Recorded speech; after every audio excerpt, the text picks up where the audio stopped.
पश्चिम बंगाल में विधानसभा चुनाव के चलते नेता मंत्रियों का जमावड़ा लगा हुआ है। राजनीतिक दलों का एक दूसरे पर हमला भी जारी है, जिससे सियासी पारा चढ़ा हुआ है। और इन सब के बीच लोकसभा में नेता प्रतिपक्ष राहुल गांधी भी पश्चिम बंगाल पहुंचे, जहां उन्होंने चुनावी प्रचार की शुरुआत की और बीजेपी और आरएसएस पर जमकर हमला बोला। इस दौरान उन्होंने पीएम मोदी को भी निशाने पर लिया। क्या कुछ कहा है राहुल गांधी ने और क्या है पूरी खबर, जानेंगे इस रिपोर्ट में। पश्चिम बंगाल में जल्द विधानसभा चुनाव होने हैं। जैसे जैसे चुनाव की तारीखें नजदीक आ रही हैं, वैसे वैसे सियासी सरगर्मियां भी तेज होती जा रही हैं। इसी कड़ी में नेता प्रतिपक्ष राहुल गांधी भी पश्चिम बंगाल पहुंचे, जहां उन्होंने जनता को संबोधित किया। भीमराव अंबेडकर की जयंती के मौके पर राहुल गांधी ने जहां उनकी विचारधारा और सिद्धांतों का बखान किया, तो वहीं वो बीजेपी पर हमलावर भी दिखाई दिए।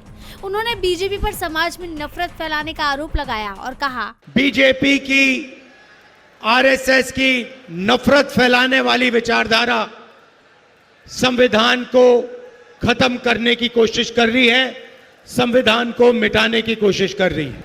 राहुल गांधी ने साफ किया कि कांग्रेस की लड़ाई बीजेपी और आरएसएस की नफरत भरी विचारधारा के खिलाफ है।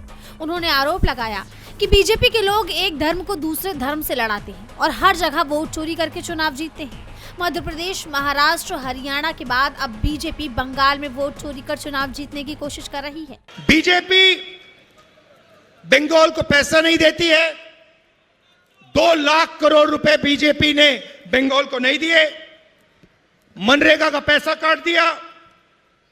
बंगाल के लिए यूनियन बजट में कोई प्रोजेक्ट नहीं दिए और फिर एसआईआर के माध्यम से लोकतंत्र पर आक्रमण कर रहे हैं। राहुल गांधी का यह हमला सिर्फ बीजेपी और आरएसएस तक ही सीमित नहीं रहा, बल्कि उन्होंने राज्य की सत्तारूढ़ पार्टी टीएमसी पर भी जमकर हमला बोला।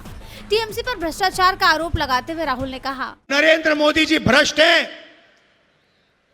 मैंने अदानी जी की बात की तो तृणमूल कांग्रेस भी भ्रष्टाचार की रेस में कम नहीं है। इस दौरान राहुल ने राज्य की जनता से कई बड़े वादे भी किए।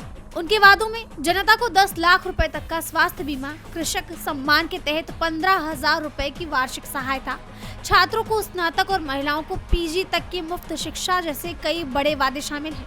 राहुल गांधी के इन हमलों से सियासी पारा 7वें आसमान पर पहुंच गया और बीजेपी के लिए बड़ी मुसीबत खड़ी हो गई, क्योंकि एक तरफ तो टीएमसी बीजेपी पर हमलावर है ही और अब राहुल गांधी ने ममता सरकार को घेरने में कोई कसर नहीं छोड़ी। डीबी लाइव की रिपोर्ट।